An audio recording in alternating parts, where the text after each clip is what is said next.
What does it mean to respect yourself? That's something I've been asking myself lately. Amidst social obligations, societal changes, cultural shifts and influences, it can be easy to not know who you are when convenience is literally at your fingertips. And I've begun to question and practice how I can respect myself and maintain my sense of identity. This self that is ephemeral, that's abstract, but relentlessly grounded in curiosity, in consistency, and thinks critically before I act. It's easy to focus on the bad things, to focus on what's not going well, the limitations in your life. But I've discovered that the way to thrive is to find freedom within these boundaries. One way through that is self-respect, taking control over my time and energy, and saying no when I need to, and being honest with myself about where I actually want to be. I realized that when you respect yourself, there's this sense of guilt at first, this sense of shame that you're saying no to something that you could be included in. But then comes peace, a sense of security within yourself, knowing that you're doing these things for not just your inner child, but your future self, and that every step you take is a step towards the bigger picture. So here are some ways I preserve my curiosity and maintain my humanity while respecting myself. I've been reading this book called 101 Essays to Change the Way You Think, and something that they mention is raising your baseline of operation. This means that complacency is easy. It's easier to order food, to shop online, to hang out with friends over FaceTime instead of actually making the effort to go out and buy your own food and see people and do the hard thing. When you raise your baseline of operation, you're taking the longer route to reach the result that you want, knowing that because of the effort that you put in and the thoughts that took you there, you're able to experience a richer level to life. Because when it's easy to access everything, all of your senses become dulled and you're not actually enriching your body, allowing yourself to feel into the senses already within you and exploring and overcoming challenges in order to achieve what you want to achieve. The other side of that is being okay with solitude and making the most out of the time that you have with yourself. All of the relationships in our lives are mirrors of each other, and when you show up for yourself fully and really engage with what is in front of you and feel into the presentness in your focus, then you're actually able to increase your sense of agency and allow yourself to feel more in control through your actions, your willpower, and your persistence. Another way I maintain self-respect is by centering my self-perception through my own judgment, not through how I think others will perceive me. When you're raised in a culture where others' opinions matter and how you look and appear to others decide how your life will go, it's really easy to make decisions that seem superficial and don't actually resonate with your heart's calling.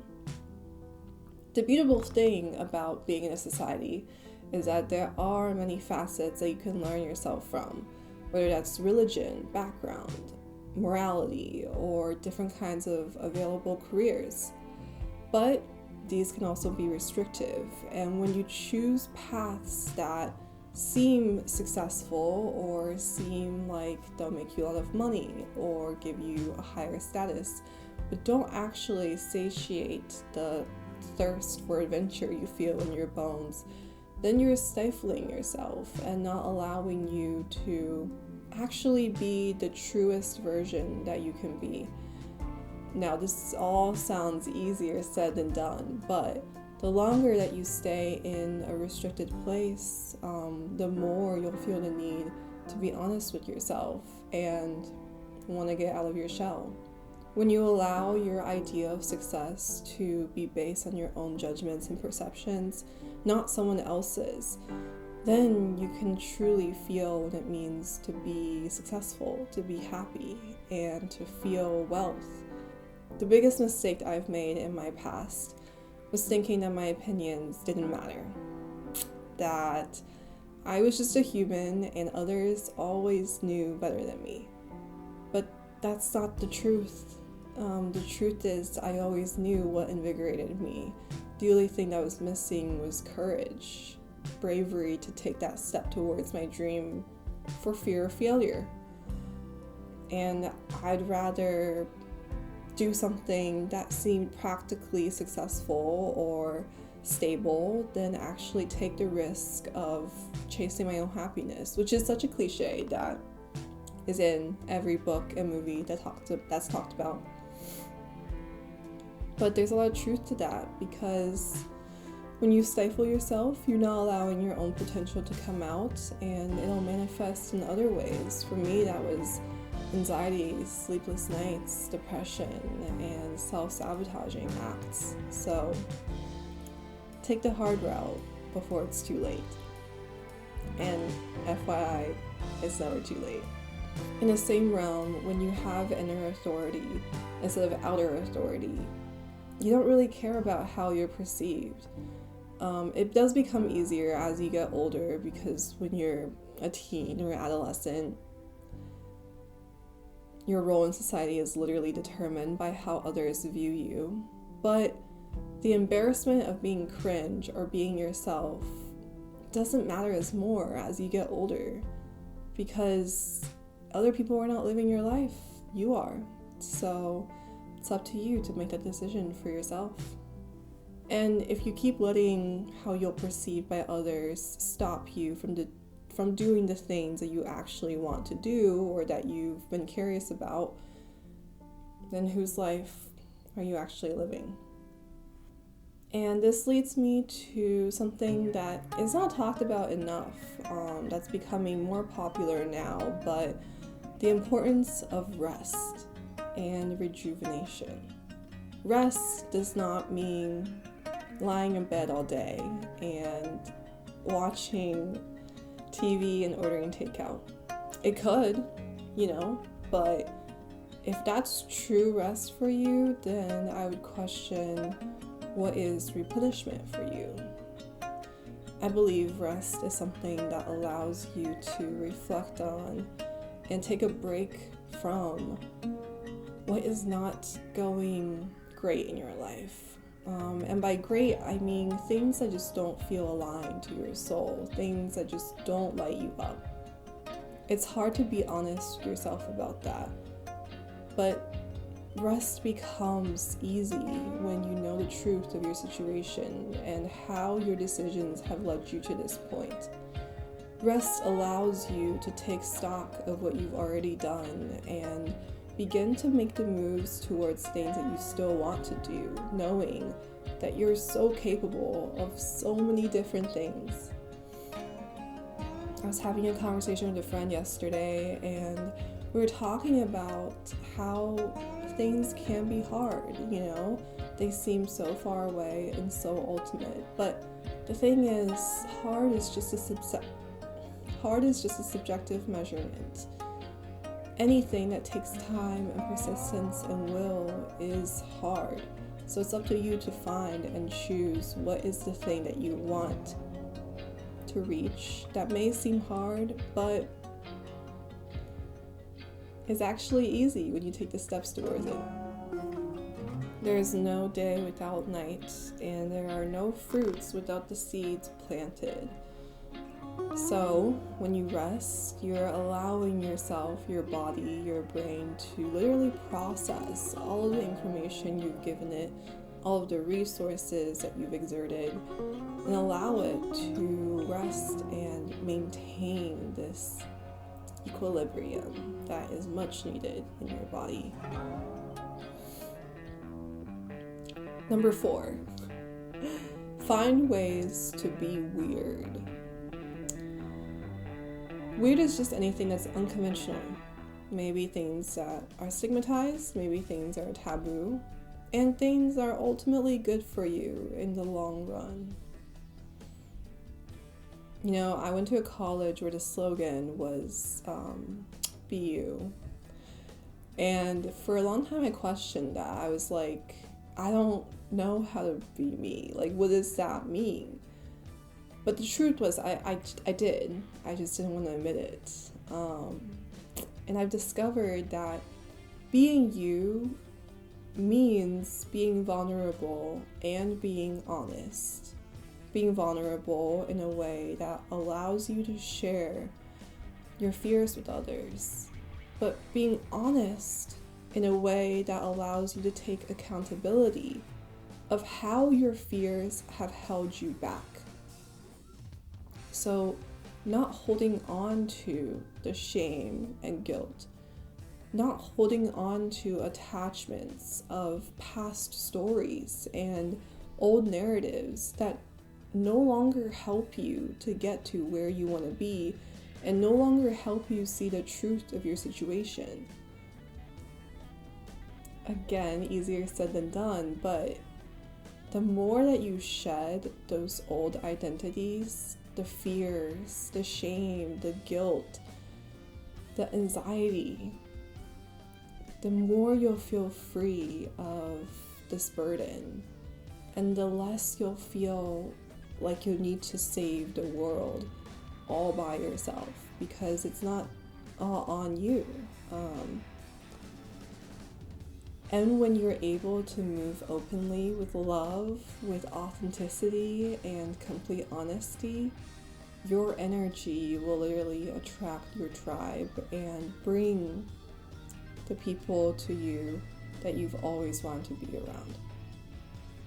Your soul family, I believe, comes from within you, as in when you become the person that you've always wanted to be, you will magnetize and surround yourself with those same kinds of people.